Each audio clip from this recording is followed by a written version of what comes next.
Hi everyone, welcome back to Dimitra's Dishes. So today I'm going to be bringing you a dish that's been requested many times. I'm going to teach you how to make lamb Kleftiko, which is a slow roasted lamb cooked with potatoes and lemon juice and olive oil and lots of delicious herbs. It's very easy to put together. You just put it in the oven and you forget about it because it roasts low and slow, and you can go on and do whatever else you need to do. The reason it's called Kleftiko is because back in the day there was a group of thieves, also known as kleftes, that would go up in the mountains and steal goat or lamb, and then they would stuff it in a pit where they would have fire in there and put the lamb in there with lemon and olive oil and maybe probably some garlic, and then cover it up again with the soil so that way nobody would know that they were cooking something by that delicious smell. And then in the morning they would eat the succulent meat that's just falling off the bone. I'm going to teach you how to make that without the pit using your oven. Let's go over the ingredients and we're going to get started. I have some potatoes that are peeled and soaking in water to keep them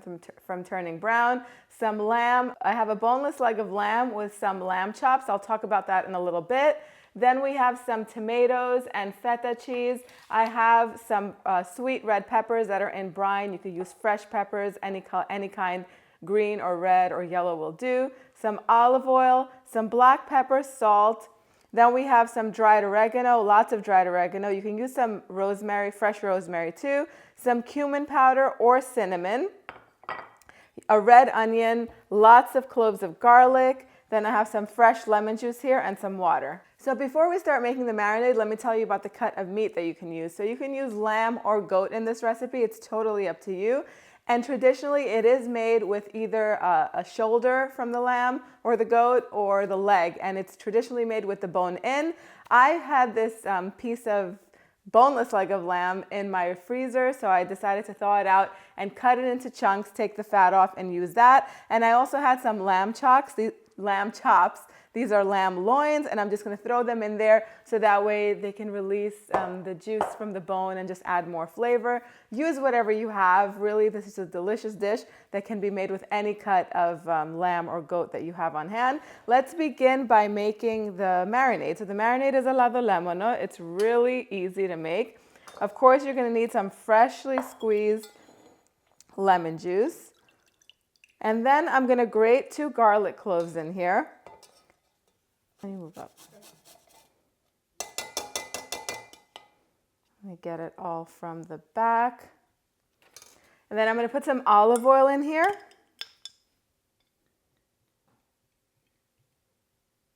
That should be good. Whisk this all up, and I'm going to set this aside. So now I'm just going to take my potatoes and I'm going to cut them into wedges. You don't want to cut these too small because then they're going to roast in the oven and sort of melt. You want them to hold their shape. So you can cut them either in half or in wedges like I'm doing. If you have small potatoes like this, you can just cut them in half. So I'm going to take my potatoes and I'm going to put them in my baking dish. Now in my baking dish, you use any baking dish you have for this, but the key component to this is parchment paper. Let me move this stuff out of the way. There we go. So you want to take 2 big pieces of parchment paper, and then you want to make a cross like this and put your potatoes on the bottom because they're going to create a nice bed to soak up all of the juices, and they're going to be flavored and they're going to taste delicious. I'm just going to take just a little bit of this marinade, a couple tablespoons of it, and pour it on top of my potatoes. And then I'm just going to season them with some salt, some black pepper, and you know what? I didn't list it as an ingredient, but I do have this lovely dried rosemary from my garden.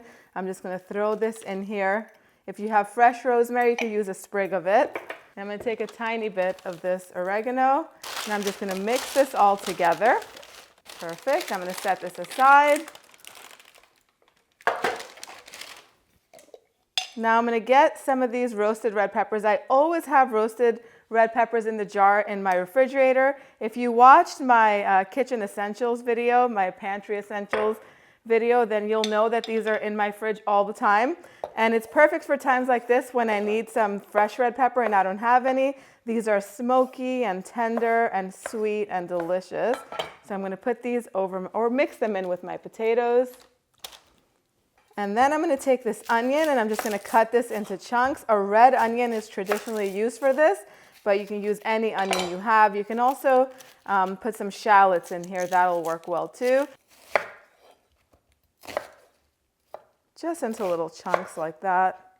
You cut each half into quarters. And we're just going to put this in our pan as well. And now last but not least, we're going to season our meat.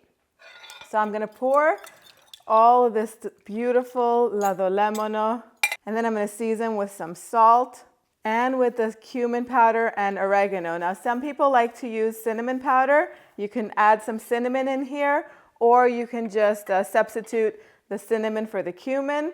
I'm going to put my garlic cloves in here. You're going to notice that we have some whole garlic cloves in here and then some grated for the marinade. The whole garlic cloves are going to roast and caramelize and just get really nice and sweet. And then the garlic that's grated in the marinade is just going to add a really nice punch of garlic flavor to the whole dish.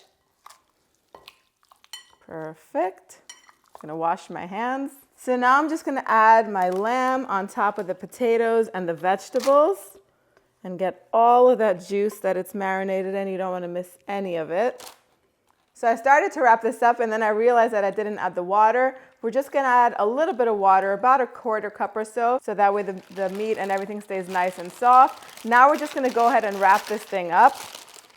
So take the two sides and fold them together as best as you can. It might not hold, but we're going to use kitchen twine to help this stay together.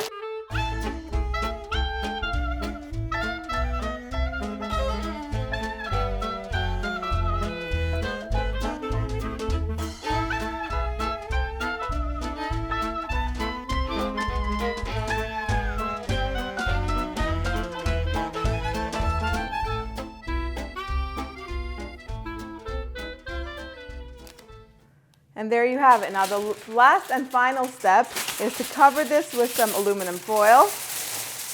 And there you have it. You don't have to be a professional knot tire, or it doesn't have to look perfect. My oven is preheated to 375 degrees Fahrenheit. I'm going to pop it in the center rack, and I'm going to let it cook for 2.5 hours. And then we're going to take it out and take a look and see how it's going. So now we're going to check. It's been 2.5 hours. I just took this out of the oven, and I'm going to check and see what's going on over here. And we're going to finally add the feta and the tomatoes. Let's take the string out. Oh my God, it smells absolutely incredible. There we go. Looks wonderful. Let me get a fork and see.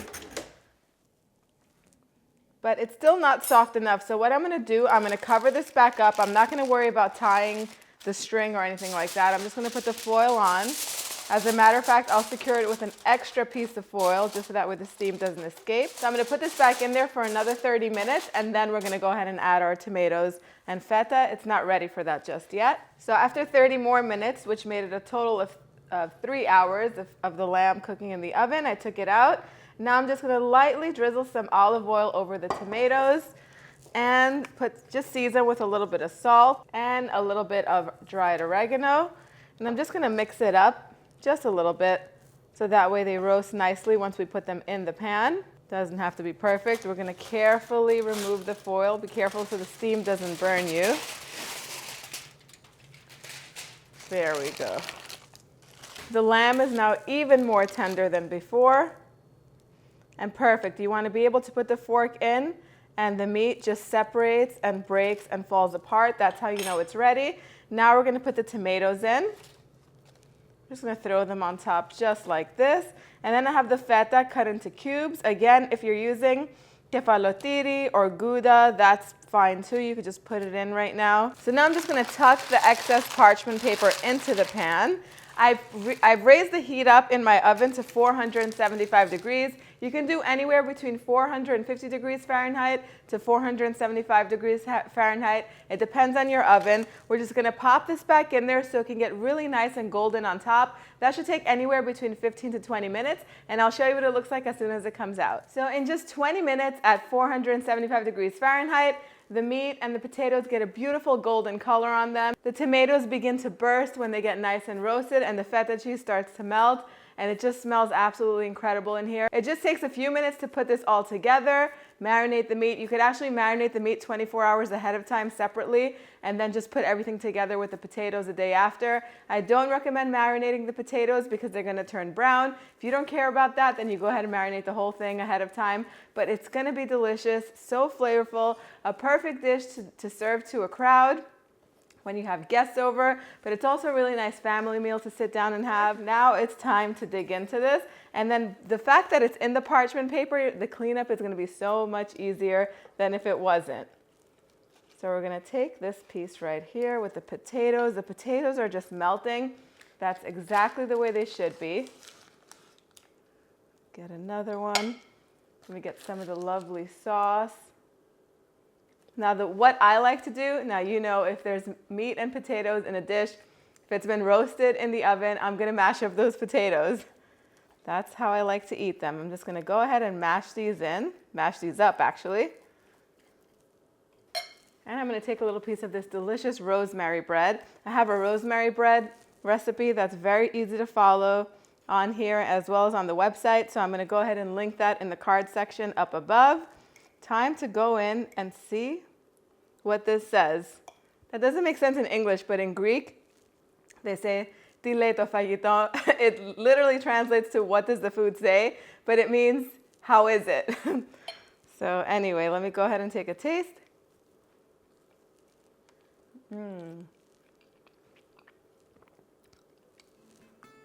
Unbelievable. It's perfectly lemony. The herbs just give it so much freshness and flavor. You can go ahead and chop up some parsley to add some more freshness and just garnish it at the end. I'm gonna go ahead and finish eating this. You guys head on over to the website, www.dimitrasdishes.com. The recipe is also in the description box underneath the video. Let me know what you think in the comments section and subscribe if you haven't so that way you don't miss any of these delicious recipes. Thank you guys so much for spending time with me today. I'll see you all next time. Yes,